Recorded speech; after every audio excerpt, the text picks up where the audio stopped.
your life shine. You gotta be working to get the woman and the wine. Kick the beat and get your hands in the air. Shuffle the beat cause it's an African affair. To go for the park and our home at St. George's. We're bringing the silverware back on the gorgeous. That's the way of the warrior. That's the way of the warrior.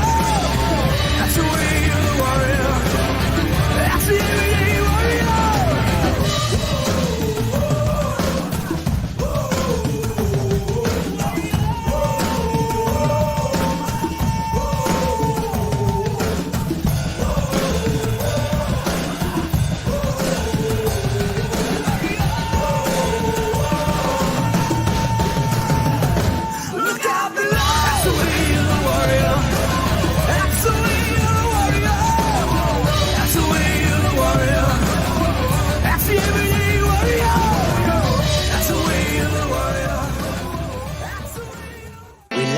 Down, coming out of PE town. Got a drink, find a shot. Never mind your liver, get to Gino's spot. Gino spot. Get to Gino's spot. Gino spot. Have a laugh, have a giggle, and exercise your middle. Have a Gino shot. Gino shot. Get to Gino's spot. Gino spot. Get to Gino's spot. Gino spot. Have a laugh, have a giggle, and exercise your middle. Get to Gino's spot. Gino spot. Ladies and gentlemen, welcome to Center Stage.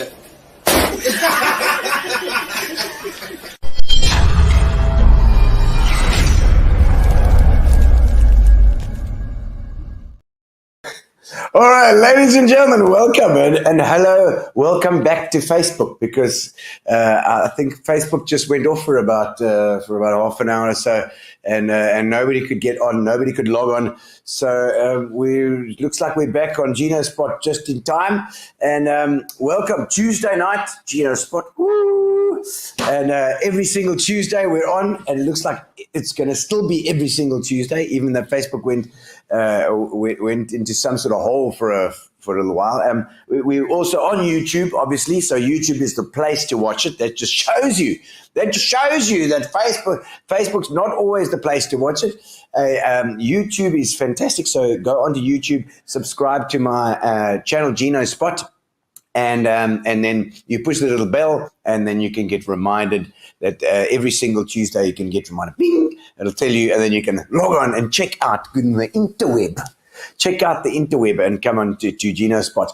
We have our sponsors. Thank you very much to our sponsors, Fitchelees and Vuuren and Fitchelees, and also Merbia, our internet provider. Fantastic, always helping with a bit of a local flavor, local show.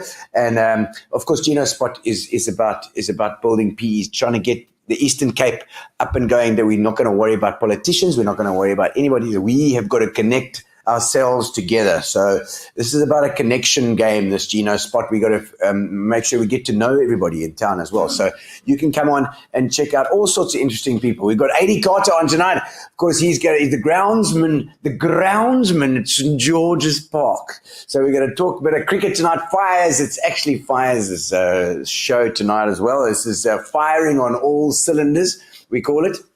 And I think we're going to get going straight away. We're going to get straight. 15th, yes. Oh, don't forget about the 15th of March is my show as well. Don't forget at the German Club. Come to the German Club and see on the 15th of March. I've got my new show called Artificial Unintelligence, which I think there is a picture there somewhere, Philippa, as well, somewhere along the line. Has he got one there? Gary's normally got a picture. He hasn't got one tonight.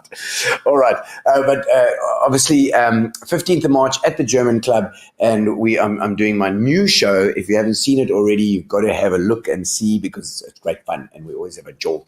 And it was been sold out up until now, so hopefully we're going to sell that out as well. If you come, we'll definitely sell it out. All right, so we're not going to mess around anymore. We're going to get our guests straight on, and Fires. We're going to call them both on, and we're going to have a lekker chat tonight.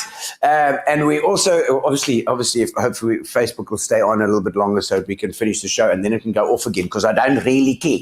All right.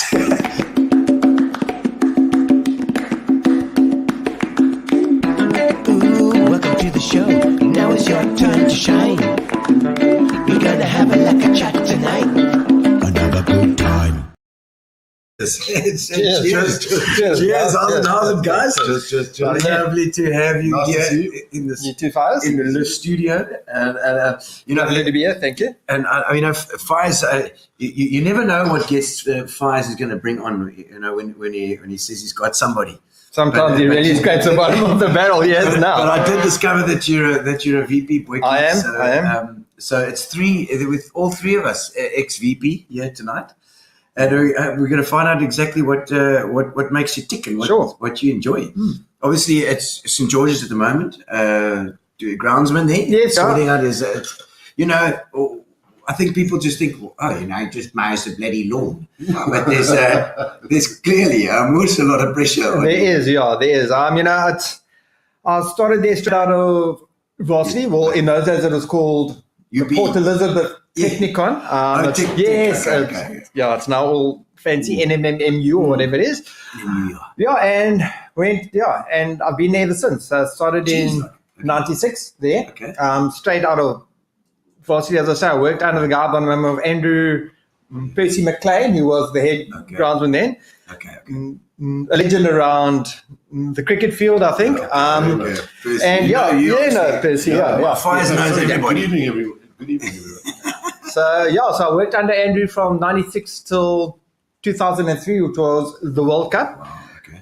The worst 6 weeks of my life. I thought I was going to have a heart attack and die on the spot. I was most probably smoking in those days 5 or 6 packets a game. Yes, right. It wasn't fun, but did I learn a lot. The deep end. Yeah, straight into it. And also, our CEO at the time was Dave Endley, and he obviously saw, I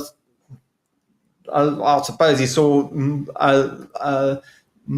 something in me. He thought, listen, this youngster can maybe handle it after just working as a glorified groundsman for 6 years. What did you actually study though? I studied something in those days. I don't know if it's still around. It was called sports admin and marketing. I've just always known since school days when I was in the principal's office every second day, and when I was in the army and outside and all that, I just knew that I could sit behind the office desk. Yeah. So you did the army as well? I did the army once Bloemfontein. Bloemfontein. You're lekker, you weet. Have a sip there. Have a sip. Cheers. Thank you. Let me have a sip. I'll tell the viewers how we actually got on, or how I got on Yes. to it. And if you cast your mind back to that test, I think it was in December or January in Cape Town that lasted a day and a half. Yes. Obviously, that intrigued a lot of people. And Yes. I remember speaking to AD. In fact, if you remember, you gave me a little demo on the St. George's pitch of what possibly could have happened or what did happen. Okay. So that's why I thought it might be a good idea to get AD. We'll do it. Thank you for coming along. Sure. We must dig into that as well, because that was like that was a hell of a thing. That and the groundsman, I think, got a lot of flack. He did. Yeah, but we'll find out if that's justified just now. But before we even do that, I want to just a little bit of history. So, born and bred in PE? Born and bred, Army, Technicon, What a junior school? Clarendon. Clarice. Yeah, so I was up there with, and then Me too. VP, the school of note. Loved it there. Sport, academic, sport. We must have been there together then. We were. Yeah, because I was quite a few years ahead of you. I think I was A few. 4, maybe 3. Look at your hair. Yeah, check it out. check it out there. I'm also going. Don't worry. And of course, we've got this too. It's all stress. But anyway, it's coming off here.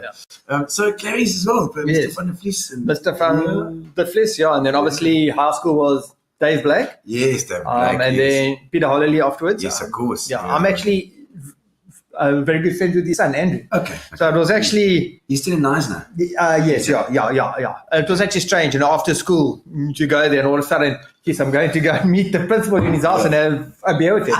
But Peter, a lovely man and completely different. I would rather not say. I was actually speaking to some of my friends last night, and they asked me what the statute of limitations is on certain things that happened at school. And I'm sure it's over, because it wasn't murder or anything serious. No, not at all. We actually thought we were going to get expelled on 40 days. But anyway, that's a different story. Don't worry, boys, I won't say it. No, say it. No, geez, no, look, I mean, VP was a great school. I really did enjoy it. Clarendon also, amazing school. Yeah. Those days of Van der Vlies was quite a, he was quite a strict. He was. Guy, and I remember. I mean, everybody was petrified. Exactly. Yeah. I must admit, I think he was still the old-fashioned principal who actually used to, if I remember right, he was actually at school in a safari suit. Yeah. You know all about those. Yeah, for sure. Yeah. And I've worn a few in my life. Yes, Any shop tonight, eh? I am. Shop is your No, mother. I've seen his show once or Mr. twice. Van Sale that I dress up as sometimes. He's got false teeth, and then there's also That's his it. safari suit. Yeah. But I remember always impeccably dressed. That's right. And ever so proper, but also in a colonial way as well. Yeah. Very true. You had this Afrikaans kind of way. So, but just to go back to you mentioned that you started in 96, I think, you said, with Yes. under Percy. Yes. Prior to that, did you have any inkling or understanding or any yearning to become a groundsman, or did it happen by accident? No, well, back in the day, which I think all of us were around, Yeah. weekends you worked outside. You helped the old man in the garden. Yeah. And then you could go inside, and we were always active kids. And so, as I said, there's no way that some of the school teachers. Yeah. Margie Allen, Yeah. I failed maths. 8, 9, and matric. I had her, and I had David Harper, and I blame Mr. Harper. But anyway, yeah. So I think the late Mr. Harper. I think he is, yeah. It's So Joan Clark, him and Joan that's Clark. right. Yeah. So school was fun. I loved it, but just scraped through. Did you play cricket at school? Yeah, I played second team, and I was very average. Hockey was the sport that I excelled in. So it was always, I always wanted to work outside. But I suppose in those days, everyone, you're 17, geez, do you want to go to varsity? I don't want to study more than this. So went to the army, came out of the army, still didn't have any idea. So I took what they call now a gap year. Okay. I spent a year working on the Naughty Cat. Oh, the boat. wow. I was the official brown master. Wow. Yeah. So Okay. wonderful. And then while I was there, they actually started the sports admin diploma at the Technicon. So I was actually the second year there. 3-year course. And then my good friend Russell Domingo, he Russell. Yeah, he actually thinks that I owe him a whole life now because 6 months in service training, and then he got an opportunity to go and work overseas. And then the story goes according to Domingo. I don't know if you know him or not. I don't know. I haven't met him before, yes, but nickname is Fig Jam, and I'm not sure if I'm allowed to say what Fig Jam stands for. Not okay, but anyway, so effing something. Yes, yeah. Okay. Just ask me, I'm good. Okay. So anyway, so given overseas, and then according to him, he then spoke to Mr. Ender and said, listen, Dave, I've got this friend of mine, he also has to do this in-service training because otherwise he's not going to be able to graduate. Okay. So Emsley phoned me, asked me for an interview. I went in, and believe it or not, I was Emsley's PA for most probably 6 weeks. And Dave reckoned, he said, listen, this oak is not going to cut it as an indoor oak. So anyway, Andrew then went overseas on holiday, I think it was, and they were short-staffed out on the ground. So they threw me in, and I was happy as Larry, picking up the catch shit and sweeping whatever and learning. And Andrew came back, and they then said, right, well, they will extend my contract till the end of the season. Okay. After the end of the season, Dave said, well, listen, you can stay on. And they paid me the sum of $500 a month. Mr. Emsley, $500 a month, if you are listening. Anyway, so after that, and as I say, that's how it started. And But you were happy, and the money doesn't matter. Hey, Dave.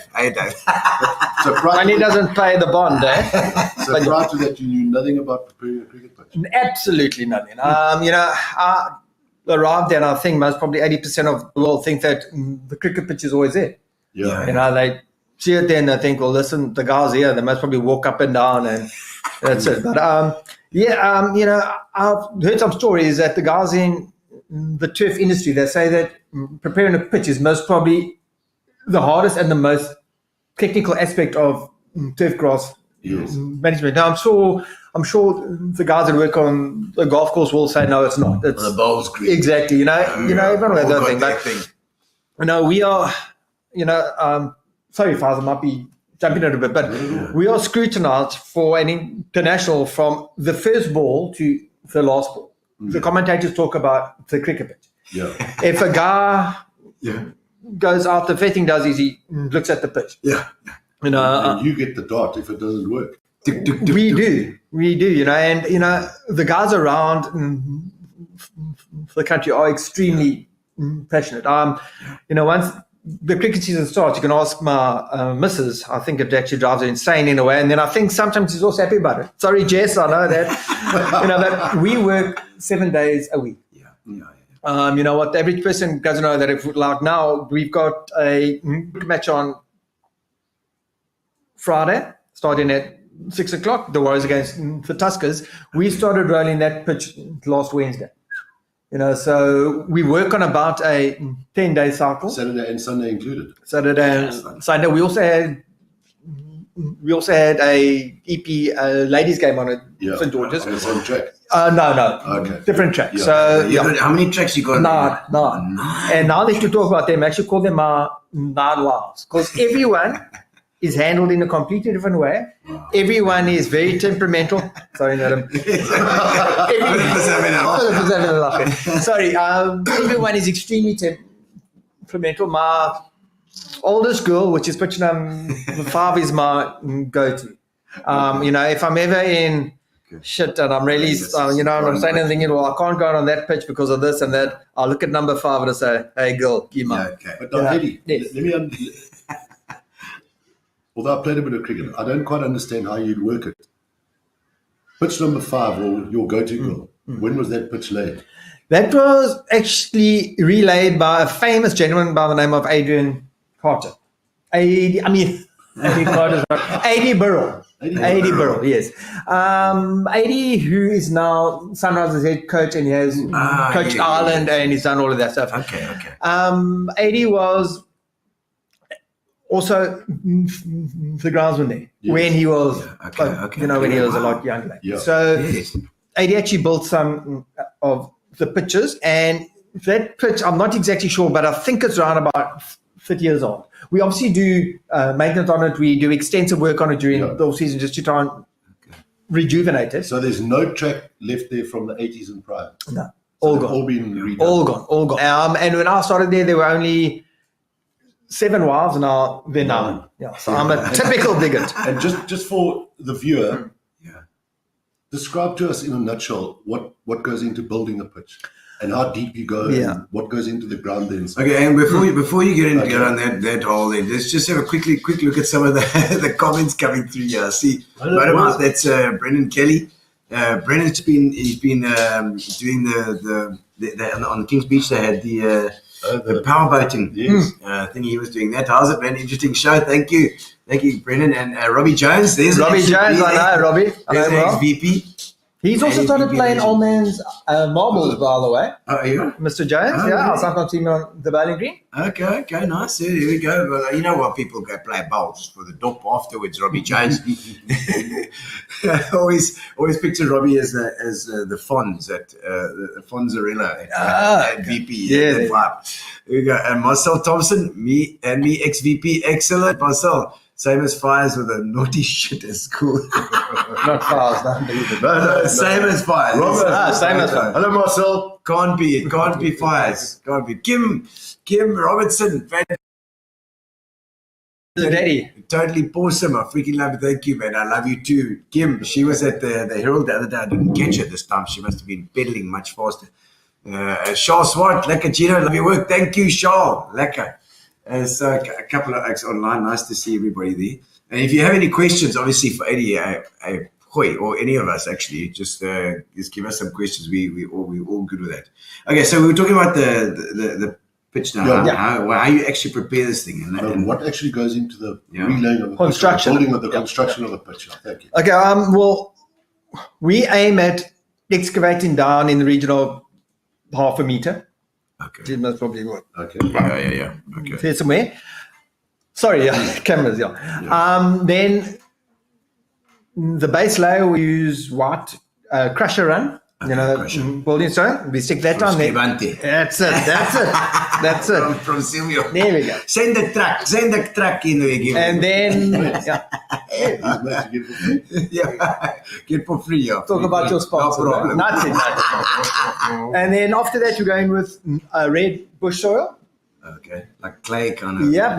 And that's from Clive Long, Oh, yeah. Okay. Yeah. Clover Rose Nursery. Okay. And then, just in fact, I find it interesting, maybe everyone else won't. We actually use a soil called Bully, Bully. Bulli, Okay. which is named after a town in Australia where it was first Boy. discovered. Okay. Well, discovered or, whatever yeah, found the word is. Yeah. So the Somebody international... played cricket on it. Yeah, exactly. So the international term for the soil is bully. So you can speak to a groundsman from Australia, India, where everyone knows what bully is. What is it? It's a soil that's got a very high clay content, and it's got a very high salt content. I could actually act very Devon and talk about salt and I just remember the loamy soil. For what it's worth, they use a different soil in England, do they not? Yes, They use Suriname. Yes, yeah. So and also interesting, all the grounds around, not all, most of them have got their own source of Bully. the clay. Yeah. Yes. The bully. So the Wanderers, I think they use something called the Boer. Okay. The guys at Centurion Park in Pretoria, theirs comes from Centurion. Okay. And then there's Eston that the guys use at Kingsmead in Durban. Okay. Wow. So, And where does yours different come from? times. ours comes from a farm in Graafrenet. Oh, really? Nice. Interesting. And that is why all the cricket pitches, well, not all, but you know what I mean, have got their own characteristics. Okay. So my opinion, and it obviously differs to everyone else, but I don't think that every ground should have the same characteristic. Yeah. St. George's Park has always been known as low and slow. We have over time, which I think Faz can attest to, we have improved the bounce, the carry, the pace. You throw it in to get a bouncer. Kenny Watson often says he was 6'6" when he arrived. Yeah. When he started playing it. Speak to some. 5'6" now. 5'6" now. Speak to someone like Brett Schultz. Yes. He says, and that's why he's had 4 or 5 replacements on his knees. Yes. Well, I don't know how many it is, but whatever. Eldine Baptiste, the legend West Indian. Yes. So we have worked at that, and I think we aren't ever going to be the Wanderers where flies through. They had altitude, So it bounces more there. it bounces more, and also, if someone up there can hit a 5 on 180 yards, they'll only hit it 160 yards. But in 80, does that not have, does the bouncer have something to do with getting the base harder? It has, yes. Obviously, compaction, your moisture content, the grass. Okay. So those are our 3 main factors. But we're talking about crusher now, this other soil, this red soil, and then this... The bully, and then after that, the grass. Now, also, just an interesting fact, the grounds around the country also use different grass. Okay. Some guys actually use something called scarp glass. We here at the coast, we use something called Bayview. The guys in Bloemfontein and that, they use something else. The guys at Centurion Park, they use something called Gulf Green. Okay. They all part of the same family, which is Synodontrons valensis. My biology teacher's going to be impressed with me. Very impressive. Yeah. Transnode valensis. Close enough. Close enough, Gino. And then they obviously, so that's the family, and then they're all different Types. And you not put half glass, brothers and sisters. do you and not put whatever. any glass Nah. in the broken glass? Nah. It's all glass, so- No, I think that was done in the old days, because what the guys were concerned about was mold. Yeah. If you find me a mole that can come up through Yes, I'm sure. all of that, Yeah. I'll. Correct. He can have his own. You give a cup. He can have his own house Yeah. because that is so hard. And no, so. But that's Going quite a lot. fast. I mean, that bully must be, you're talking about this much Yeah, bully, that's yeah, a lot. yeah, it's a lot, yeah, so, yeah. so there's these big sort of sandwich things. Yeah. Like a cake. Yes, yeah, and that also stops the ground water moving up. You know, so it's a whole thing about drainage and Yeah. stopping French the drain with all a that crusher kind of at stuff. the Yeah, bottom. that's it. What do you actually do with the drain? Where's the drainage outlet from the pitch? Underneath the scoreboard. So it all. Is it a pipe? It goes, Yeah. So you actually drain with a pipe. So it Yeah. gets- So wow. out of interest sake, St. George's Park has got around about a 5.5 foot drop from the duck pond end to Yes. the scoreboard. Correct. So that whole field runs. like So that. it is actually downhill. It is dying. It is. So there is. There's a bit of extra information. Players, you'll know. Yeah, in fact, if you sit with a camera Yeah. on the boundary where those little dugout things are, Yeah. and you put the camera at a low level, you don't actually see the guy's feet under the scoreboard there. Jeez. So the camera will pick him up from just below the Well, knees. 5.5 feet. But I mean, I thought that, are there rules to say how? There are. Yeah. So 5.5 feet is It's acceptable. huge, yeah. It's acceptable. Yeah. Well, no. I mean, I was extremely fortunate. Yeah. Talking about that, I worked at Lord's for Yes. Oh wow. Okay. 3 months, I think it was. And the slope there over the square, over the cricket pitches, is so hectic that if they are playing on pitch number 6, they actually have to water pitch number 5 with a watering can because of the slope. And when they and when they relayed Lords, which I think was early 2000, I might be wrong. They actually discussed it, but the slope is so much of the history that they're going to relay it Correct. with the slope. Same slope. Yeah. Okay. If we had, Interesting. if we had, I don't know, 7 or 8 million rand, we should relay St. George's. It was the first test match was actually played in 1890 odd, and I don't think they've actually changed the level since then. Yeah. So it's part of the ground. All the players are aware of that. There is an uphill, there is a downhill. So part of the history. And tell me something. So the bully, I would assume, gets fatigued, or I'm not sure. It does, yeah. Shelf life. Yeah.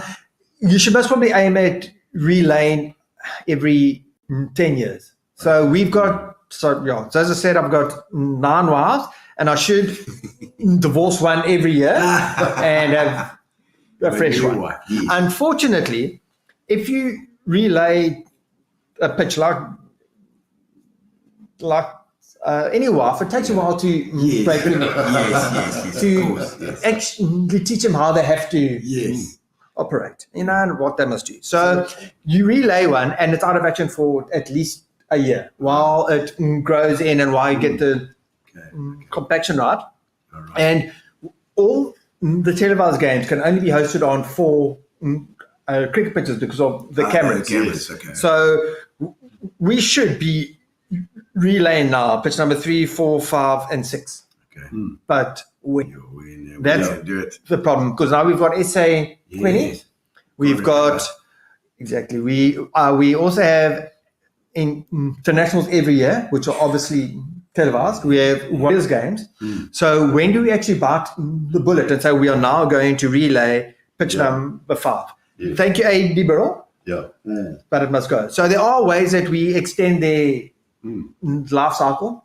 We drill and put in fresh bully, and my ground staff hate it because it's hard. When you say you drill, So Actually, with physical electric drills with a 16 millimeter bit. So what's that like this? Yeah, about that, I suppose.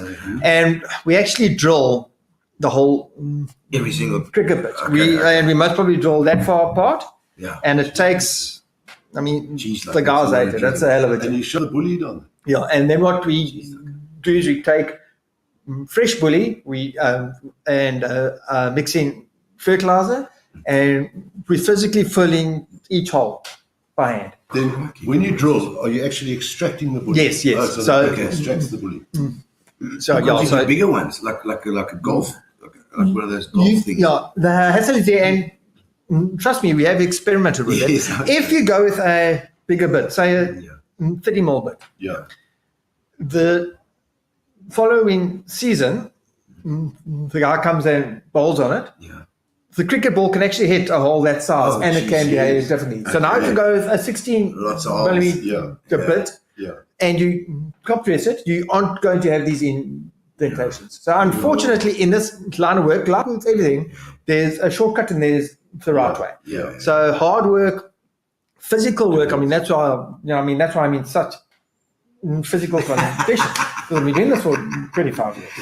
You're looking good. I feel like I'm about 102 from it, but anyway. But I want to digress. And some of Lady you beaut, says Natasha Thompson there. Saying, how's it?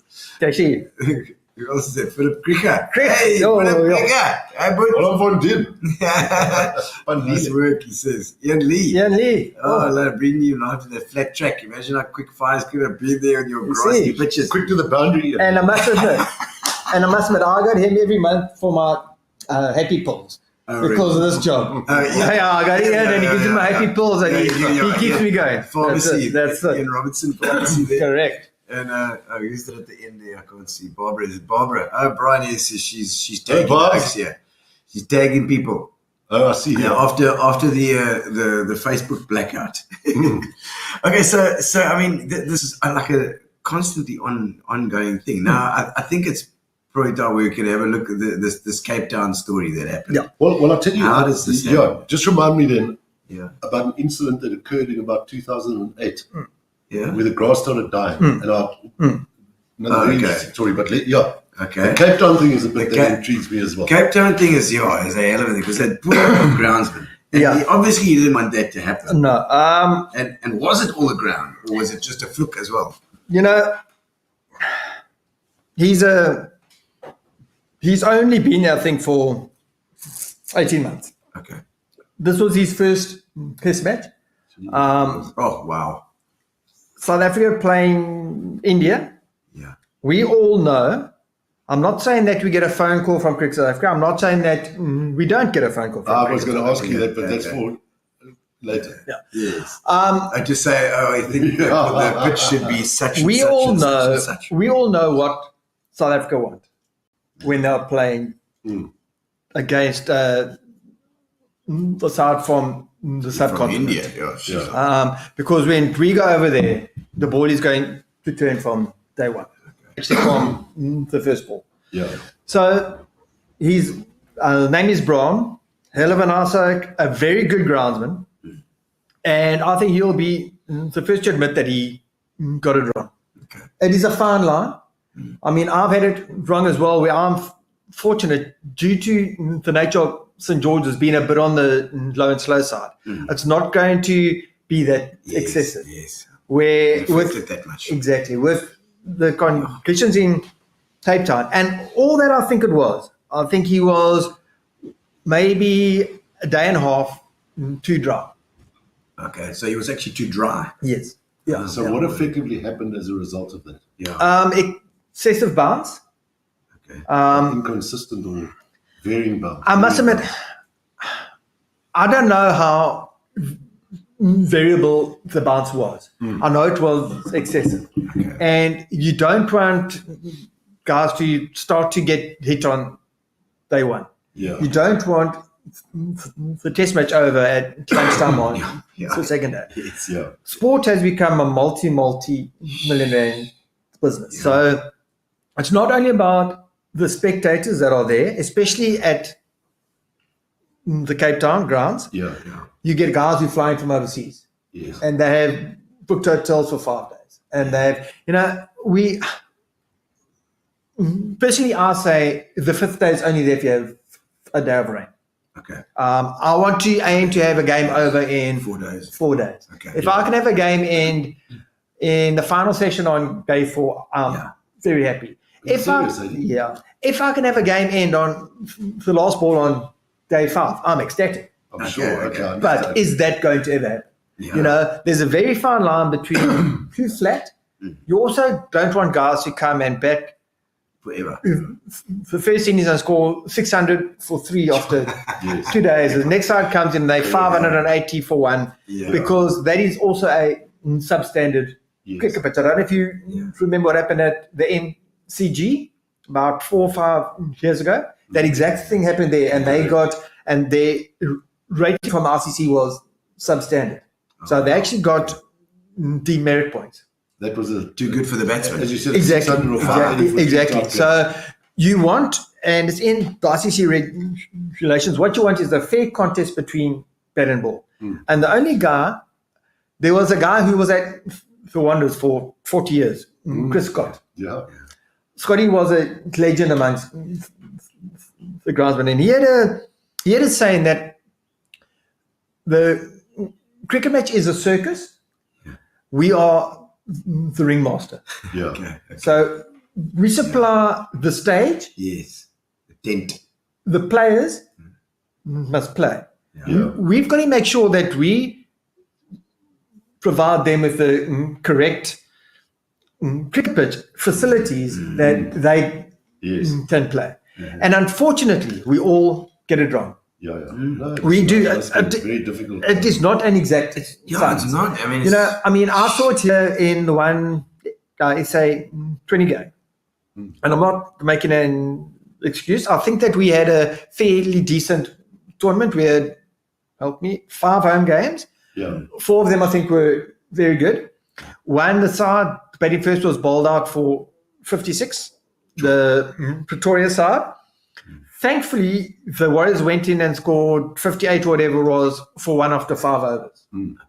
So it was just them. It was them and it was me and it was a whole bunch of things.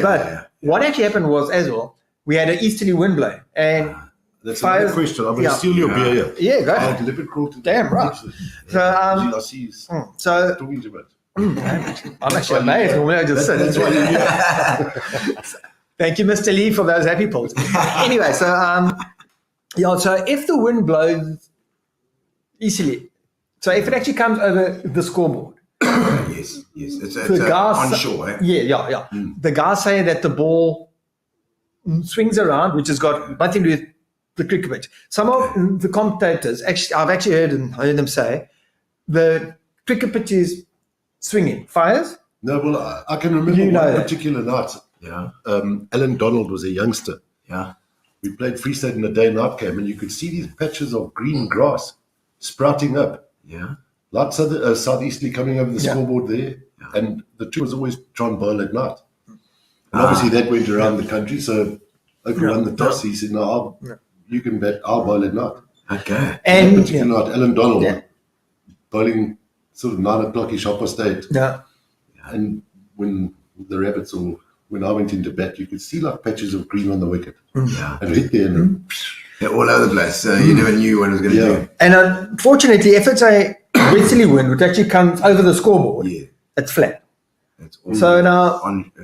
and I'm not saying that is, and I'm not saying that is what happened with the Cape Town pitch, but there are so many conditions out of our control. Yeah. Which way is the wind blowing? I mean, that affects how the cricket ball behaves.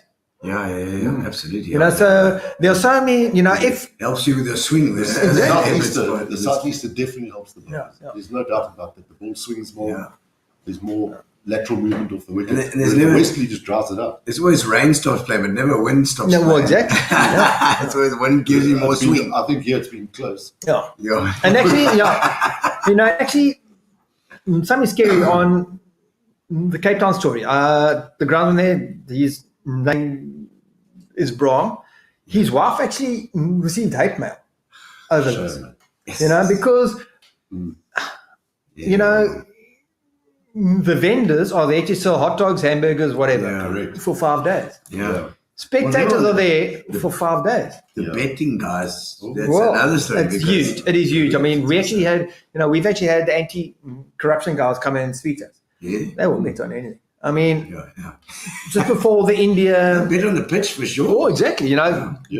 Just before the India, it was either the ODI or the T29 December. I received a WhatsApp call from a strange phone number. Straight away, I saved it and I took a photograph of what's called a screenshot and I sent it to the anti-corruption guys. Yeah. Because if he was a bookmaker, Yeah. and if my phone number's on there, Yes.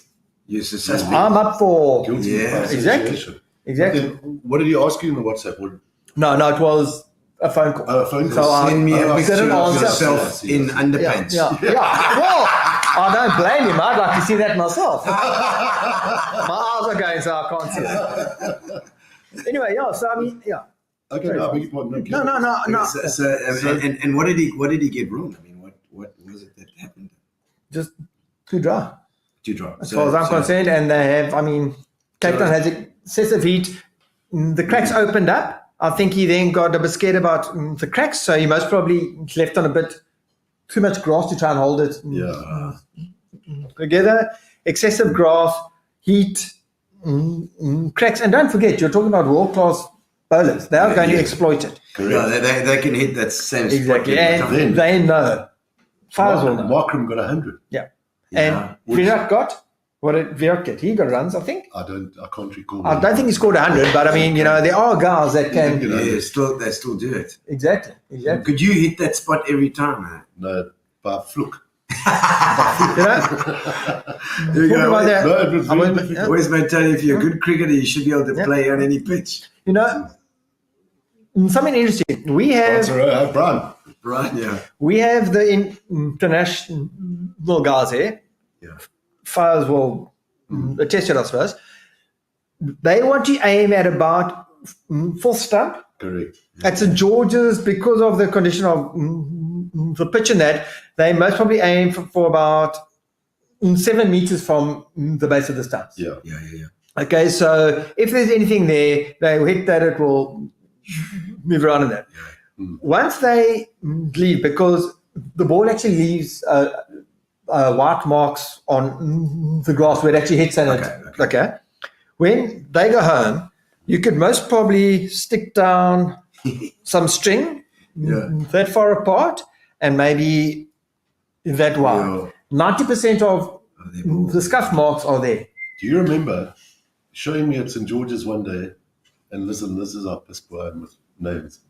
The Proteas leggy, the Pakistani guy who became a South African. Yes. He got 7 Imran wickets. Tahir. Imran Tahir. Yeah. Do you remember showing me the patch where he had pitched? Yeah. The grass was dead. Really, it's just in It this was almost like circle, and a fairly small circle. Yeah. Yeah. He got 7. I think he got 14, 7 and 7. Jeez. They're phenomenal. He showed me. There was a comment there. What was that? Philippa says, it's Carl. Carl Baumeister says, guy back in the day, fighters Sports. couldn't get past shoulder height. 18 yards at St. George's. Now, unfortunately, Correct score. Fortunately, if you go one up there, Yeah. that's what my fiance, my future wife, she says she's happy to be wife number 10. You wife number 1, girl. Be yet another Well picture. said. Well That's said. it. There we go. So you go back to the fact that Markram scored 100 in that test. It almost suggests that wicket changed or behaved itself for a period of time. It did. You see, now that's the next thing. Yeah. What caused it to behave? All of a sudden. Yeah. Well, obviously, as the ball gets older, it gets a bit softer. But he opened the batting. Yeah. What happens as well, within half an hour of the game starting, the batting captain can have the pitch rolled, either with the heavy roller or the light roller, or else he can say he doesn't want it rolled. So you put on a roller that weighs 1.8 tons, Jeez. flattens it out for a while. Then after that, the cracks obviously open up a bit. Yes. The edges lift. So as Up it and down. dries, the cracks obviously get Exactly. wider. So the billy, which has a very high clay content, it obviously expands and it contracts. When it's wet, Moisture. yes, when it's wet, it obviously seals up. As it dries out, so Hence the cracks appearing as the game goes on. But now, are you allowed to go and fiddle with the pitch once the game starts? no. So once the game starts, you're out. All that we can do, all our work is done under the supervision of the umpires. All that we can do is we are allowed to work behind the danger mark. So Yes. we can fix footholds. Obviously, where the ball, where he lands in it, he makes a hole which we have to fix after the day's play. Irritate the shits out of you with all this Oh. checking where middle stump is and moving out the. Yeah, some of can scratch. They're like fouls, I promise you. And that doesn't know that. I mean, that's actually like scooping my wife. He's scratching my wife and he's hitting her with a cricket batter. That's like Eddie, tell me something. Or let's go back to an incident that occurred here. And what reminded me of it this afternoon, funny enough, I saw a little clip, I don't know if you've seen it, of the Indians arriving in New Zealand. And Harbhajan Singh got cocky with the customs guys, but they had to show all their boots. Yeah. And you had a situation here, did you not, where all the grass died? Yeah. What actually happened? Talk us through that. Yeah, I must admit, I can't remember the exact year or so. Andrew was still there, Dave was there, and their support was wonderful. We, Was it not after the IPL? yeah, fires, I think so, yeah. But if you look at something every day, you don't actually notice it. You know what I mean? Sure. And so, I mean, I'm out every day and it's winter and it's halfway through the cricket season and you think, well, it isn't looking healthy, so I'm going to fertilize and I'm going to water and I'm going to try and help it. And that's sick. The wife isn't feeling well, so I want to give her some vitamins and night. Yes. and then anyway, Drill them. exactly, drill her a bit, with a 16mm bit, No, 16 millimeters. Don't brag. 16mm. Anyway, so and it got worse and worse, and I would say being a groundsman or working on a golf course, whatever, you are not able to be an expert in everything. But you have to know a little bit about irrigation. You need to know a little bit about fertilizer. You need to know a little bit of that because your expertise is to prepare a pitch. You're not a qualified diesel mechanic, but you have to know how to do the simple stuff. So to cut a long story short, the whole square just got worse and worse and worse. And it started looking awful. So I phoned, I didn't phone Andrew, I called Andrew, they said, geez, Percy, just come have a look at this. He said, you're in cuck, I'm out of here. First thanks for the help, but anyway, so then I started phoning around and I spoke to some of the other groundsmen and we came up with a guy's name by the name of Benny Bass. This oak, I think your IQ, mine, and Fowler's isn't half of it. This oak is extremely bright. So anyway, A bigger. No, from Joburg, I think it was. So we flew him down, he came down, he did soil samples, he came back to me and he gave me the worst news ever. You have got a fungus called Pythium. Shit. That's right. I remember you telling me. Pythium can wipe out sports fields in a day. Because it's the first time that I'd ever experienced it, when I thought that they were looking sick, I fertilized them and I watered them. The worst thing you can do is fertilize. Exactly. It's fertilize and water. So as you water, the spores are moving. And we ended up with the whole square was stone dead. And, geez, what a time. And we then started spraying. So in layman's terms, if you've got flu and if you take an antibiotic for gastro, so all the expertise, all the medical experts, I'm obviously wrong. Yes, Ian Lee's. Yeah. Sorry. Yes. So, so you have to make sure that you're treating the correct fungus. And anyway, with the help of Benny Bates and some local guys, we got it right after about a year.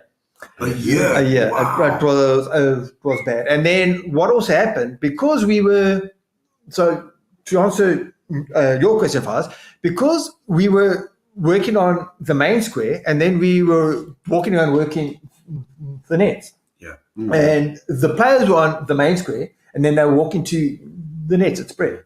Which is why New Zealand, they want to have a look at boots and you need to scrub and all that. So I must admit, I learned such a lot that we now spray once a month as a preventative measure. Yes, Jesus. But now, that obviously got brought in. I think it came in from India. We think, it's like, what the guys say is that it's like cancer. The cells are always there. We all have the cells. Something then triggers it. Not all the time. Once again, the medical guys, I apologize, but so the fungus was there. I then did everything to encourage it. The wrong. Exactly. So but that's what you think, because you're treating the symptom. Exactly. And it's a natural thing to do. Yes. Obviously. Yeah, 100. So there we go. I feel for you guys like, hey, prepare Christmas. You always get blamed if the home size does bad. That's it. It's actually a very good point, that. And I wanted to come back. I mean, you mentioned Chris Scott. In 1980, I think it was, at the Wanderers, we were bowled out for 92 and 46. And the late Laurie Wilmot, I recall vividly saying, I'm going to take that effing groundsman, Chris Scott, down the back of the changing room. I doubt it ever happened, but exactly what Brian Thoreau was alluding to there. Has anybody ever murdered you? Well said. I can run very quick. Maybe Andy should go to India and teach the groundsman how to prepare pitches, where the last one disappeared with a crack. The pitch was never seen again. We had Australia here and Michael Clark. Hello, Anasa, and I was just talking to him one day, and he was just saying at the old Wacker ground, which was the fastest in the world as far as cricket pitches go. He was saying that if he went off for lunch, you could actually stand his cricket bat in the crack. And it would stand up. So that wasn't that big. But what he also said, the cracks only ran from stump to stump. So they all went down the middle of the pitch. So if the ball hit the crack, it would only either go left or right. When you've got the cracks going this way, that's when they either hit your head or hit your toe. But then, if I may ask, what would then cause that, or which way the crack runs? The way that they construct their cricket pitches, the way that they lay the grass, apparently. And but to go back to what Gino asked you so beautifully, have you never been murdered? What's the worst one? What's the worst thing that you? There was a, and I can't mention that. Names is fine. But there was a call him Fred. Call him Fred. There was a guy that was the captain of EP. Oh, Fred. Don't mention it. I'm not going to mention that. No, I'm going to actually. I'm great. Because I'm going to have a guess. The story is going to end up in a good way. So he was Geppy. Geppy, my man. Well, I know you're the one that's going to learn. What actually happened though? So I started as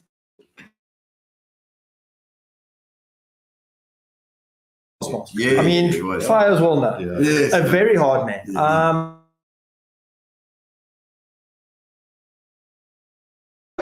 And then I was just, we gave him what he didn't want. It wasn't done on purpose, but we had an easterly wind and it was overcast. You can actually hear the fog on. Okay. The ball was going all over the show.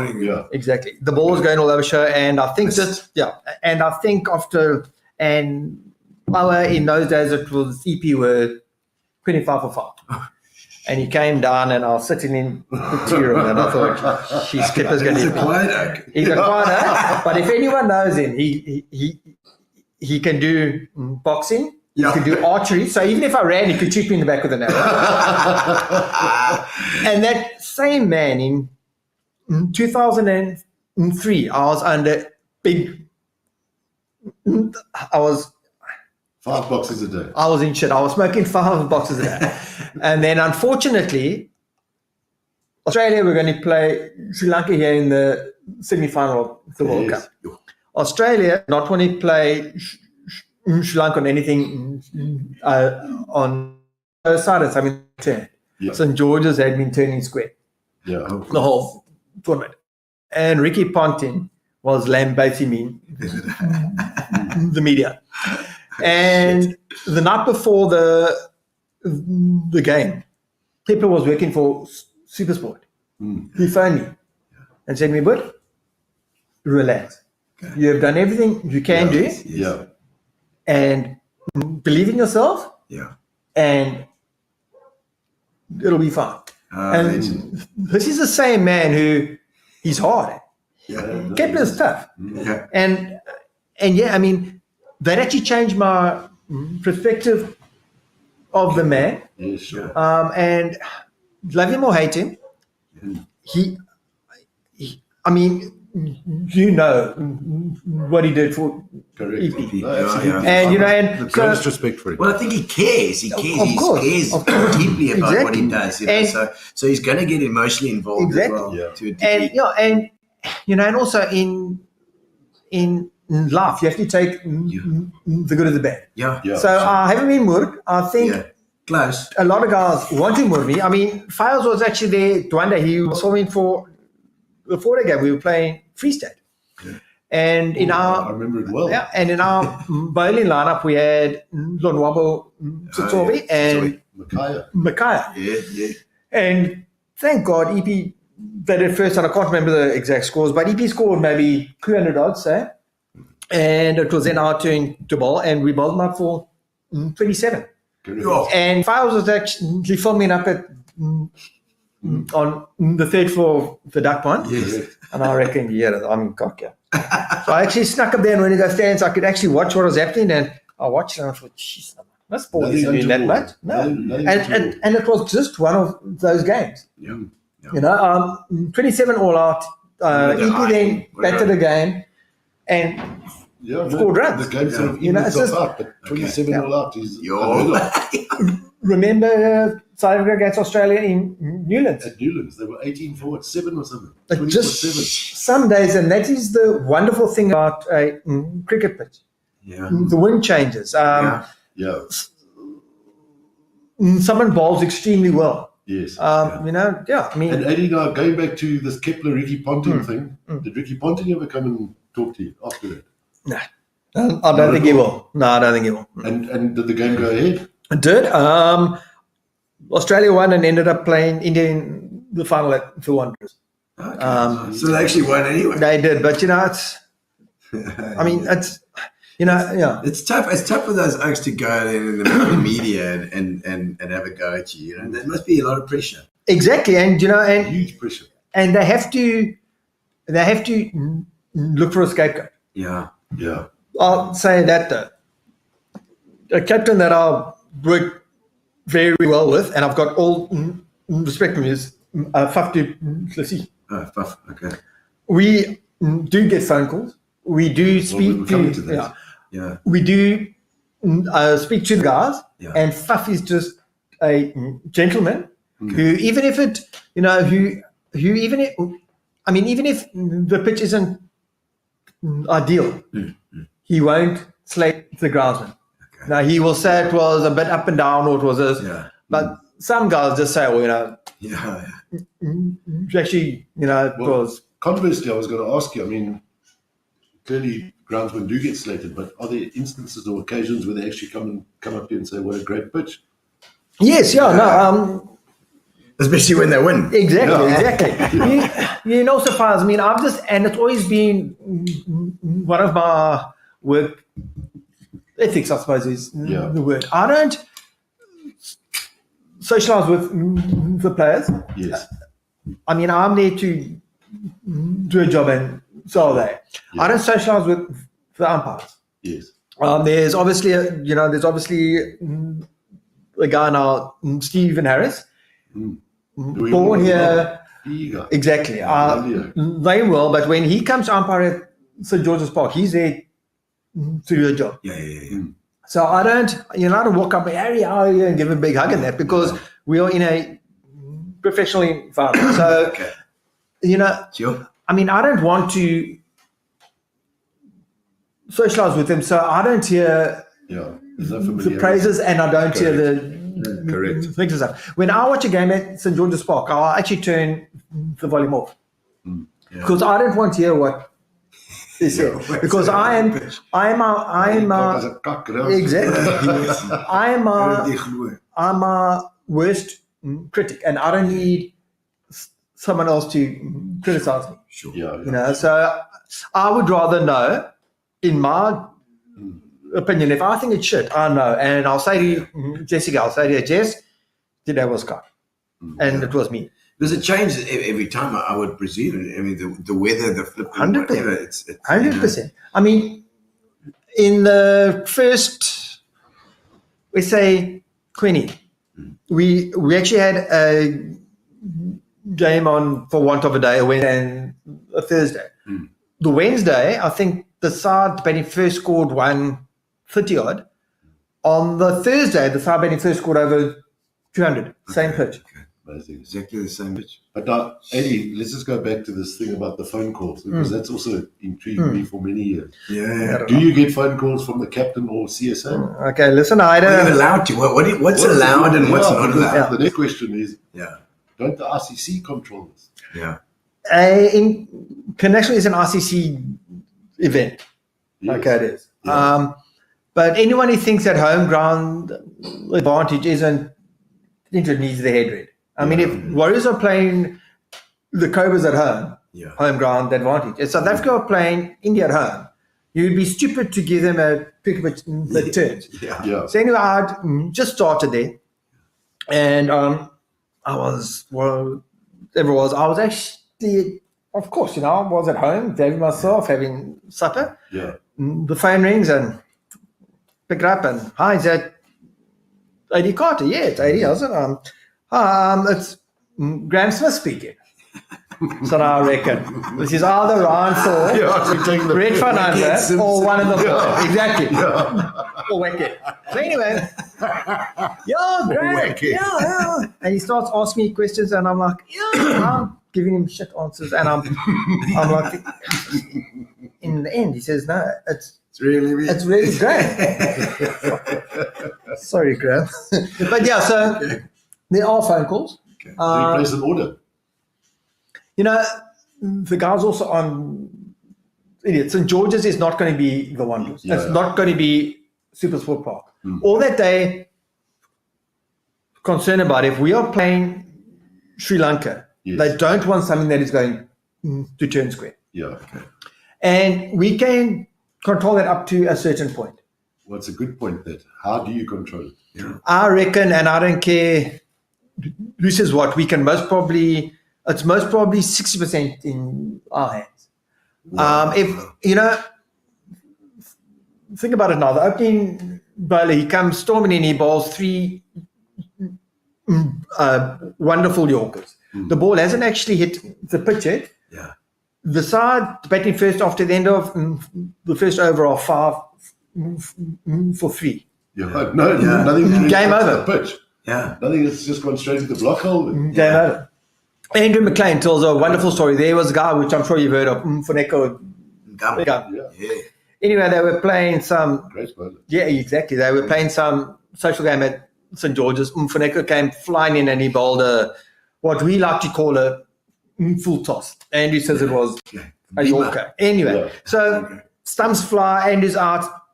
But so the ball is in the pit. Yeah.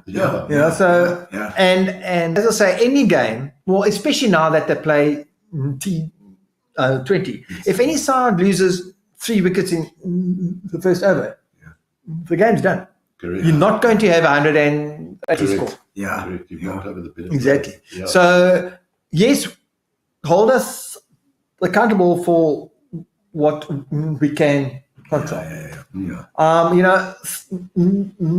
St. George's as well, and I mean, I've worked there for 25 years. If we have 5 hot days with a westerly wind, guess what? On day number 5, that pitch will turn. Absolutely. Out of your Could be as control. well as yours, not in control. Because they're So, footholds. quick look at this. I've got a long question there to see. George Dale. Fires, do you recall VP school cricket practices? We were facing Cole Smales, and he gave you a bouncer, and you wanted to moor the ball into the park next door. You sliced the ball off the bat. The ball bliximed you in the face. Blood all over the place. Do you remember that? Bowler was, I do remember that. Yeah, the bowler was Cole Smales. And then it was my turn, and I did exactly the same. It had 3 front teeth taken out. You call smells of Yes, so you got a good memory. I suppose if you lose 3 teeth, you got to have a memory about that. No, I do remember that, George. Got one in the eye. Jeez, like Gareth. Wilkinson says, fantastic, loving this banter in regards to all fires you butte. There we go. Thanks. Gareth, I'm getting your stuff. Bruce Van Niekerk and I are flying to Joburg tomorrow to see Ray Jennings. Oh, Ray These guys Jennings. are Memorabilia collectors. Wow. Okay. So, Gareth, I'm bringing your stuff back. John Ross. There we go. 35 years ago, I'm 35 years ago. It's my birthday today. Happy birthday, John Ross. No matter yours. No. No. Happy birthday, Johnny. Happy birthday, John. But it's got the same. Just your name reminds me of Dallas, John Ross. With Sue Ellen's little boy. Yeah, I remember well. You've grown up 35 years already, man. Happy birthday, John. Happy birthday, John. No more comments.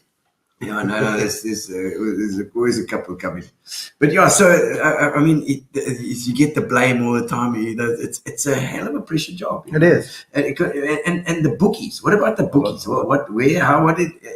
Excuse me. Have you had any? I'm coming now. Any stories? We all have to sign a agreement, just to say that we aren't involved in it, we haven't been involved in it, and if we are And you got to see it, like you say, you've seen approached, those we have to. messages. I can imagine it must be very tempting if these guys come up to you and offer you X amount. Of course. And I can understand how guys get roped into it, but fortunately, I haven't ever been in that Ridiculous. position, and I don't know any. Unfortunately, you say. Unfortunately, fortunately, I don't know. So you're saying About that other groundsmen, do you know of other groundsmen that have been sucked or trying to suck them in? No. Yeah. Because I mean, like you say, it's every little thing. If you can make that pitch, this and that, it must be. It's quite a pressure thing. Yeah, the guys must be watching. We actually had a discussion, a lecture with the anti-corruption guys at one of our groundsmen's conferences. Are they involved all the time? I Yeah. presume? They will bet on anything, these guys. Yeah. And I mean, they will bet, Yeah. is umpire going to stand on that side or this side? Yeah, absolutely. I mean, they What will. foot's going to land on the field first? Exactly. They will bet. Obviously, they also have a bet and say the captain that wins the toss is going to battle ball, and that's where the groundsman's knowledge comes into it. Yeah. I mean, I can have a look at a pitch. I can have a look at which way the wind's blowing, And you know what? and I can be 90% sure of what the captain will do. So you could make bets. Yeah. I don't think you Yeah, can. absolutely. Yeah, no, I don't think I'm allowed to. No. Yeah. And do you ever get phone calls from the opposition captain No, but other than the South African captain? yeah. So you get calls from like Graham Smith or saying that you. Yeah, the way that I look at it is that, and I mean, if South Africa are playing Australia, if the Australia captain wants to come and ask me stuff, I want to. I'm not going to lie to him and say, listen, the grass is cut at 8 mil, but I'm actually going to take it down to 5 mil. But I know that it's going to stay at 8 mil. I mean, what's the point? Yeah. So I don't lie. So you do the best you can possibly get for a good game that's hopefully going to go the full. Exactly. We want to try and get a fair contest between Bat and ball. Yeah. ball. I mean, that's what, that is what everyone wants. Because you want Unfortunately, the ground to do well as well. You want the people to come in. You want Exactly. 4 days at least of a full house. exactly. Yeah, and then there's obviously now T20 20, which is which is taking everything by storm. There, what the guys want is, I want sixes, I want fours, I want an average score of 300 runs. St. George's, I've been there for how many years? We've only had 200 3 times. Okay, you joking? Yeah. You'd have thought you'd have 300 or close. So the slower But the pitch. average score at St. George's, I might be under correction, I think it's round about, for the first innings is round about 175, which is high. Okay. But it's just to get those extra in front. So it has only happened. And Eddie, what role did the RCC play in all of this? Nothing. I mean, obviously for internationals, they have a match referee who is Comes in the there. boss, and I'll have does the the meeting TV. with him, and at the end of every cricket match, we get a pitch report, and they rate the outfield, they rate the staff, they rate me, they rate the pitch. Yeah. How's your rating been? Yeah, it's all right. All right. Listen, I must tell you, as I said, Worldwide ratings? They're all worldwide ratings. So these are like... You'll be up against Melbourne. Exactly. I mean, like we for the last when India were here now, the match referee was Chris Broad, which is Stuart Broad's father. Yes, I met He's him. hard, but he's fair. I mean, I must probably had him at St. George's Park maybe 10 times. And he always says it's always nice, so we always know what to expect. And I think Fires can also agree with me, hopefully. I think St. George's Park, you hardly ever get a surprise. Yeah. I think we are fairly constant with what we deliver. Yeah. We hardly have a captain who gets in. Jeez, I wasn't what the expecting hell this. happened there? But there certainly are factors that influence this pitch. I mean, the day and night games, the dew used to fall at night. Yeah. Everybody wanted to bowl at night. What also happened, though, don't forget as well, Fars, in those days, the candles weren't very bright. Oh, no, not at all. Right. We have gone from having the worst lights in the country to having the best. Our lights are fantastic now. Yeah. So that also makes a big difference. And now what the guys also deciding now again is at St. George's, it's actually better to bat second because the ball actually comes on a bit more with the dew. Yes. Wow. So in the past, they all wanted to bat first because And probably better. the lights were so shit. Now they actually want to bat second. So, I mean, how can the groundsman be held accountable because of that?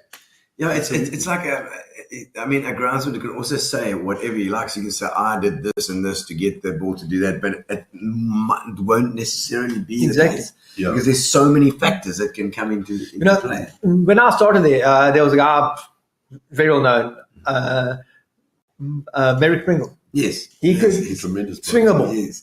How many guys around the country now are out and out swing bowlers?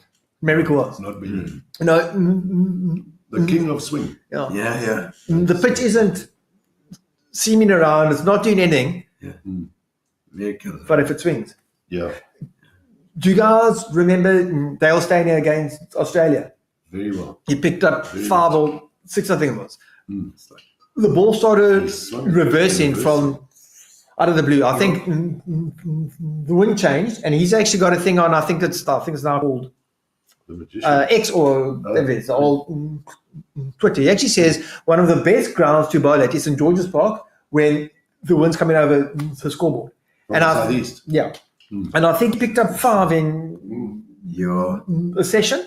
yeah. It was about 2015, was Yeah. it not? Because it's normally quite a blustery southeast as well. Yeah. So then it's going to hit that ball somewhere as he bowls it as well. But yeah, if I cast my mind back, I mean, to the old days in the 70s, there were some good swing bowlers around, great swing bowlers. Mackay Coghill, Keith Reid, Yeah. February, March, humidity, and that little southeast or southerly. Yeah. Jesus, those like swung the thing like this, Yeah. like bananas. You swing the ball as well. Just to the boundary. It's like, I'm naturally follow my action ball instincts generally. In swinger. Yeah. Yeah, times have changed. Yeah. I mean, I started there, as I say, in 96. And for a club game, say PCC against Old Grey at St. George's Park, you'd have a couple of thousand spectators. Yeah. Correct. Yeah. For in club cricket. What is happening with club cricket there now? Well, it's still the home ground for PCC. They play on wife number 9. Yeah. Unfortunately. Either wife number 9 or number 1. Yeah. But yeah, so they're also there. Unfortunately, because we have now got so much cricket, they hardly ever get to play on the A field. Yeah. Okay. So It's it's just- just on the B Yeah. field there. Yeah. You know, Sleeping on the B field. Bag a few sixes. I do. I think 2 weeks ago we had a score of 400 odd. You know, I said it into Park Drive. Don't drive up and down Park Drive when the boys are playing There's a cricket. little field beyond the grandstand there. T20s. There. Gee whiz. It's quite long, but it's very narrow. Yes, okay. Yeah. A miss it goes for 6. And the Proteas, the ladies are also, we were just talking about before the show about the ladies. Roseanne Kemp, I think, is in the Proteas team Yes, there as yeah, well. yeah. You say they'd give the guys a good run for their money. Yeah, I must admit, you know, I was very skeptical. Last year we hosted the Ladies World Cup. Yeah. And I was skeptical, geez, I've got to waste my time with this. But listen, those girls can play. Yeah, I mean, the international sides are phenomenal. Yeah. They really are good. We were fortunate. We had Australia here, we had England here, South Africa, and we had India here. Yeah. And I mean, those girls can play. And also, So they deserve passionate all the about it as accolades. well, you know, Exactly. They get into it. Yeah. It almost have to be more so because it's a newer sport in you know, it's always been a guy's game, whatever. yeah. But, you know, these teams are coming through, and I think it's great for It's wonderful. sport, Yeah, you know. yeah. I mean, we're talking about like a sport is a sport, you know. I was just Yeah. talking about, you know, with even Formula One and these things where the rules are the rules, so we've got to work within those rules, Absolutely. and it's a game, and it's a game, but you've got to perfect it. You know, F1 they've got the engine can only be this big, anything, you know. I don't think anyone actually understands those rules. Yeah, it's so hectic, you know. But as you rightly say, there's rules to everything. Yeah, and so with the ladies' game, it's going to be, you know, the different rules in place, and it's competitive. Exactly. Yeah. Within that realm, it's going to be super competitive. So And just, sorry, Chris, no problem. the highlight of your career as a ground, Very fortunate. I worked at Lords, as I mentioned. I worked at Lords, and I worked at the first IPL over in Wow, yeah. That was where our Warriors song was, wasn't it? Yeah, well, Yeah. just about. So I actually went over there as a consultant, and I actually worked at the ground that hosted the IPL final. Okay. Wonderful. I would like to say that the World Cup 2003 was a highlight, but it wasn't. The pitches weren't great. Okay. Why do you say the pitches weren't great? Was it? Yeah, scores Weather? weren't good. No. 2003 was Yeah. was that with the last one where we were knocked out with Dave Richardson just sweeping down the thing with No, that 2003 that was before, eh? here in South Africa. Yeah. Oh, this is it. Would have I been know Bickle got 7. Sean Pollock would have played in Sean it. Pollock's Yeah. I mean, you know, era. we had Australia, and I think it's most probably the first time that I've ever seen it. We actually had a ball bounce twice. Yo? What do you mean bounce twice? Well, it was so short, but the pitch was so cucker slow that it didn't it bounced the second time. Yeah, and they got hit for 6. Thank God. So they got.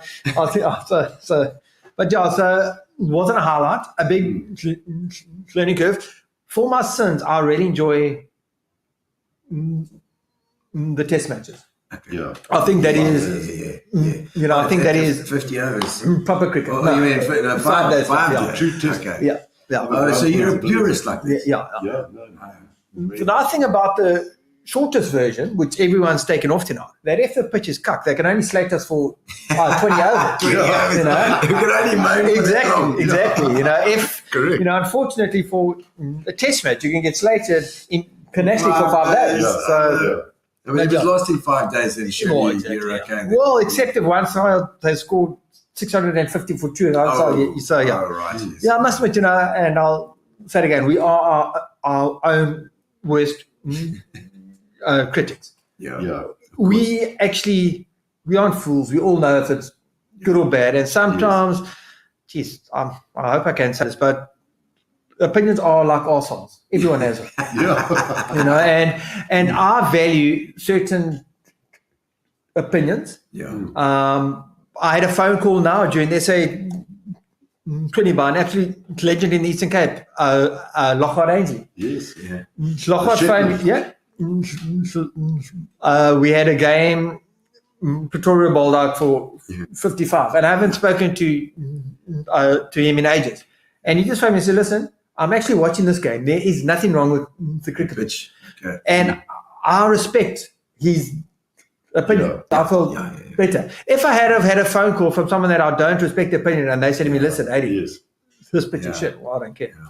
It's tough, man. It's only tough, man. It's like, I mean, like as a comedian, if somebody doesn't enjoy the show, you know, it's like a knife in your heart. It doesn't matter. You know, saying that, and I was actually saying to my fiance as well, you know, I went home after that game and I was in a bad way. I wasn't really off myself or anything, but, you know, I was feeling down. Yeah. You know, and, you know, Jasmine said to me, yeah, what's going on? Why do you feel like this? I said, and I think that game might have been 13,000 spectators at St. George's.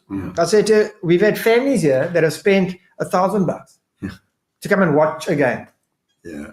And I produced something that was over by Not your 7 fault. o'clock. Yeah, no, sure, but Yeah. but I take it very personally. Can you imagine? Can you imagine how that poor felt in Cape Town? Do you think he wanted his wife's getting death threats? Exactly. I mean, Do you honestly think that he wanted? Do you honestly think that he wanted that game over in a day and a half? Of course he doesn't. He wanted 5 days. If I may ask, did you talk to him after that? Yes, yeah. We've obviously now with WhatsApp that we were actually speaking earlier about it. With WhatsApp now, we have got a Groundsman's group.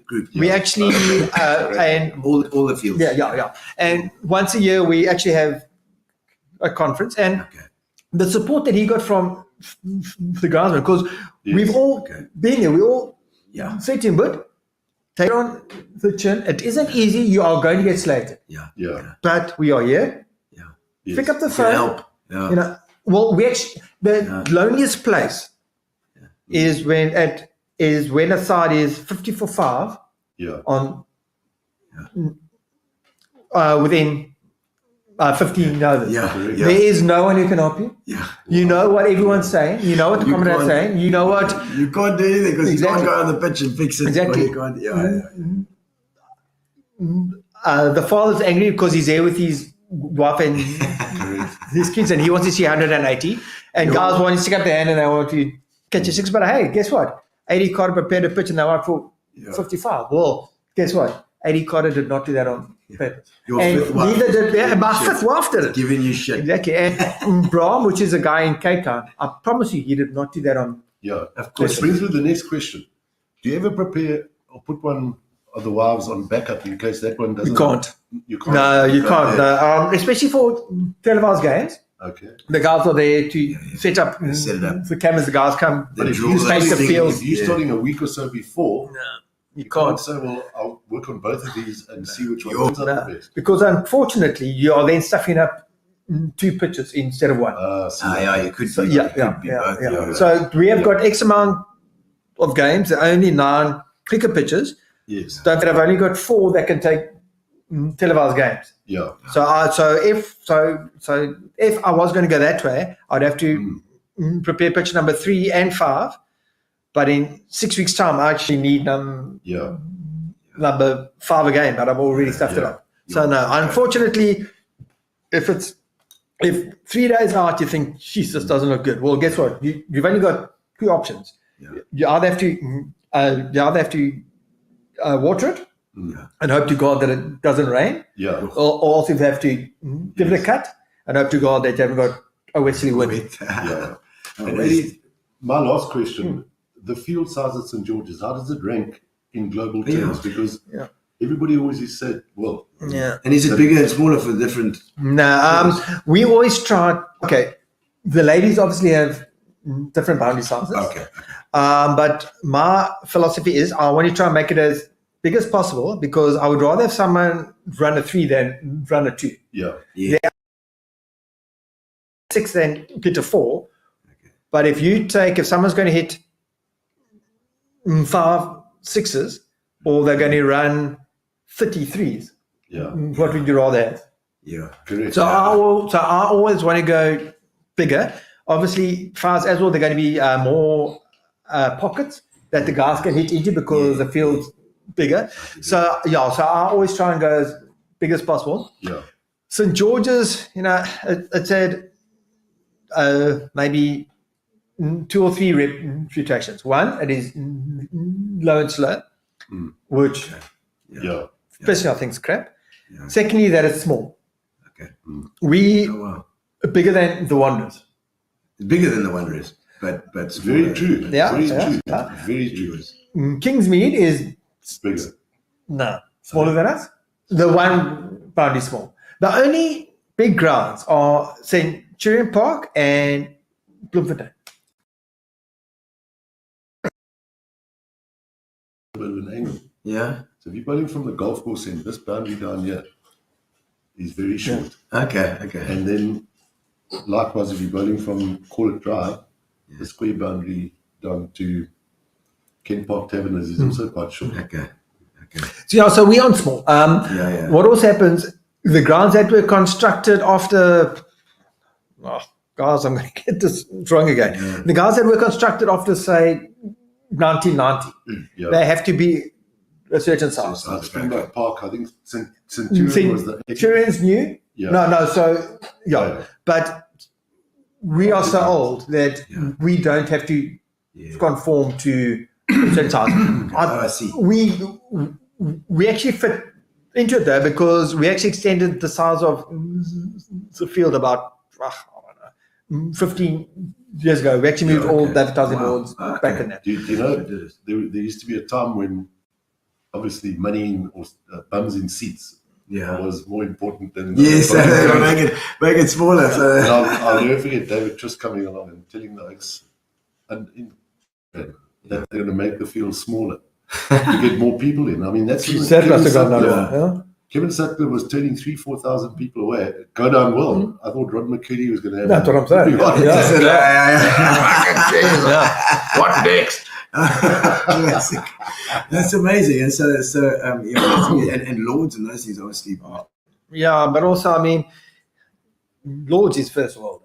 I mean, the Australian grounds, I mean, they can actually change from an Aussie rules game to Correct. a test match in 4 days. Isn't it amazing though? And one wonders the effect of these differing ground sizes on people's averages. I mean, Aussie, for instance, is going to play a lot more Test cricket in Australia. Yeah. South Africa will play a lot more Test cricket here. Yeah, of course. The ground sizes are massively different. Yes. There they run 4s. Yeah. And I think you'd struggle to run a 3. So it's actually slightly unfair. And also, It is in a sense. and also, we all,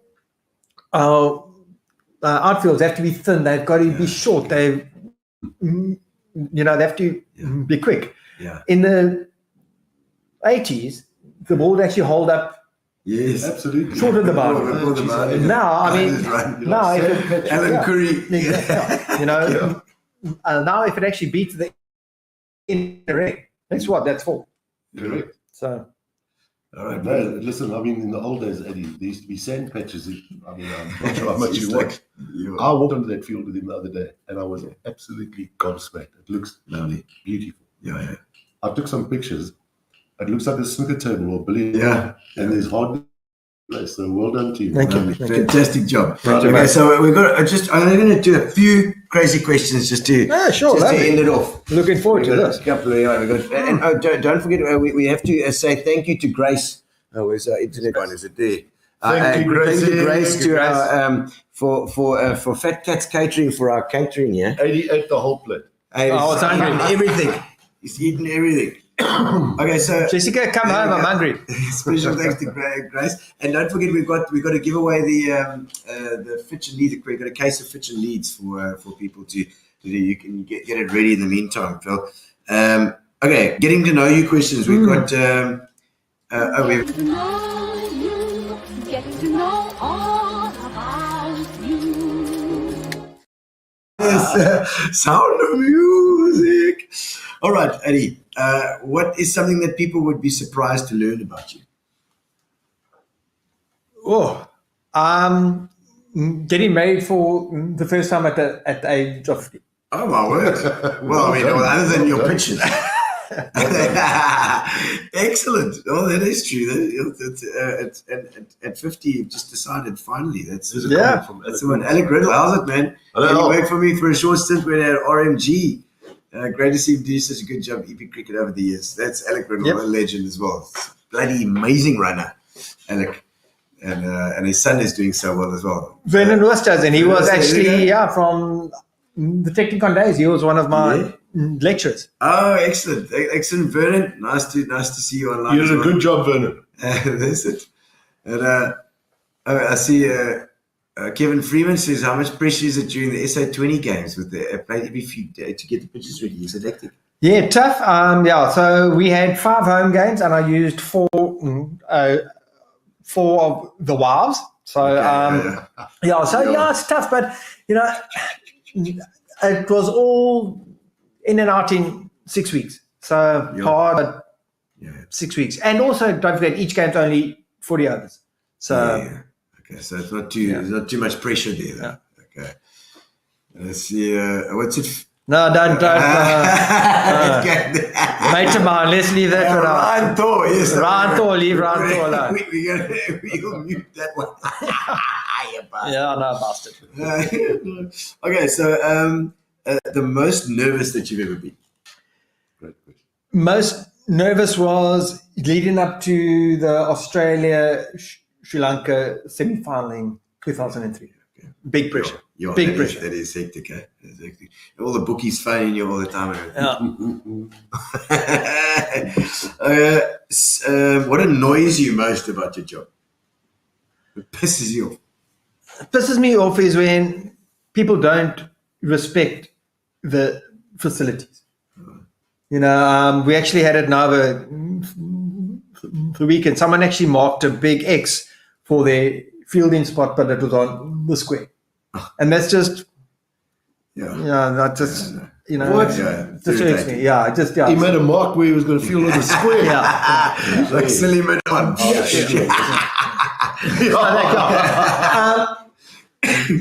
So respect the facilities. There are guys that have worked there for 7 days. They haven't seen their families, but someone wants to come in and want to spit on the square. Irks me. Did you have a word with her? No, what's the point? How do you make a mark on the square? In fact, why do you need to make a mark at all? Fires. Maybe he just didn't know where he was going to go. When do you feel your biggest adrenaline rush? There's a feeling after a test match ends. Yeah. Okay. Yeah, it's mine. Is it? You sleep like a log, you wake up the next day, and it's like... And you're only as good as your last pitch, isn't it? Yeah. And, I'm fortunate. I've done over 116 internationals. Okay. Test matches, ODIs, and That is a lot. 20. So so you get... and it's all, you absolutely shit yourself leading up to it. Don't sleep. I go and I see Ian Lee, happy pulls. You don't sleep, and then it's over. Yeah. And the relief is phenomenal. I'm sure. I like that. Let's see. Most physically painful thing you've ever experienced? Work-wise. Yeah, or any-wise. Well, I've had a couple of accidents I've had a couple of accidents off my bicycle. Oh, right. A lot of it, But the feet tricks here. No. Well, not anymore. I've been a bit lazy. Okay. But slack ass. Ryan Thor, that guy there, has got that horrible comment. Him and I used to ride a bit. Work-wise, actually, believe it or not, I actually slipped a disc using a squeegee to try and push water off the cover. I thought I was going to end up in a wheelchair. Yes. It's excruciating.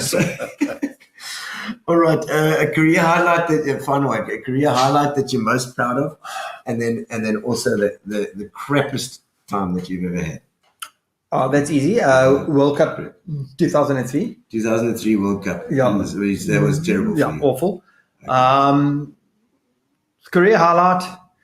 You know, every day that I go to work, I'm proud that I work at St. George's Park. Yeah. Yeah. And it might sound stupid, and I don't think any of my the managers are listening here, but I get goosebumps walking onto St. George's Park. It's St. George's Park. And when I Absolutely. sit back on there's a test match starting on a Thursday, and everyone's gone. The TV guys have gone. Everyone's gone, and I'm there, and I've got a sprinkler going. Yeah. And the outfield looks magnificent, and I don't know how the wife is going to behave. Is she going to be a bitch? Is she going to be a wife? I don't know, but I just sit back and I think, well done. Yeah, You've done a great job, Eddie. Like you say, it's almost a spiritual thing. It's St. George's Park. So much has happened. And if so only, much history. And yes, I'm very passionate about it. But if people could understand the history of St. George's, and it's walk on the field and don't spit. Yeah. You know, yes, I'm being stupid. I don't know that I get told that, but respect the old girl for what she has done. Yeah. And she might not always be very good, but the atmosphere that the band bring and that the spectators bring, and when St. George's is full, and I'm not only on that, says that I don't think there is a better ground in the world. A buzz. That's wonderful. There's a buzz for sure. It's the best buzz in the world. And I always say that I add an extra 5,000 Rand onto what I earn every month because I love my job. You've done a great job there, Eddie. Okay. Well done. Thank you. Thank you for coming on. Thank you, Gino. Fantastic. I think we're going to quickly do the draw. Philip is going to bring it in, and we've got we're going to do the giveaway tool. Let's see, and let's draw it. There we go. Click it. And we'll see who's going to win. The case of Fitch and Leeds. Thank you to our sponsor, Fitch and Leeds and Sovereign. And also to Amobia. Oh, hey, you're missing. Who is it? Oh, Marcel Thompson. Marcel. Okay, Marcel, you are the winner. Wendy will get hold of you, and we'll get your address and stuff, and we can send through that Fitch and Leeds. And thank you guys for coming on. Thank you, Gino. Always a pleasure to have you on as well. And Adi, thank you for your time. Thank you, Gino. And fantastic show, man. And we will see you next week. We have Daryl Cullen, is that right? Daryl Cullen. Daryl Cullen is coming on with Fires again. Okay. Thank God I'm not here because he hates me. We're going to get He's actually a very nice guy. I think that lots of people have had fights with Daryl Cullen because he's quite outspoken. I think he's going to be a good chap, and we'll make it up. We'll make up with him. We'll ask him. We'll say it'll be fine. Thank you for joining us, and next week we'll see you, Daryl Cullen. Relax, sit down. Coming out of PE town. Drink, find a shot. Never mind your liver. Get to Gino's spot. Gino's spot. Get to Gino's spot. Gino's spot. Have a laugh, have a giggle, and exercise your middle. Have a Gino shot. Gino's shot. Get to Gino's spot. Gino's spot. Get to Gino's spot. Gino's spot. Have a laugh, have a giggle, and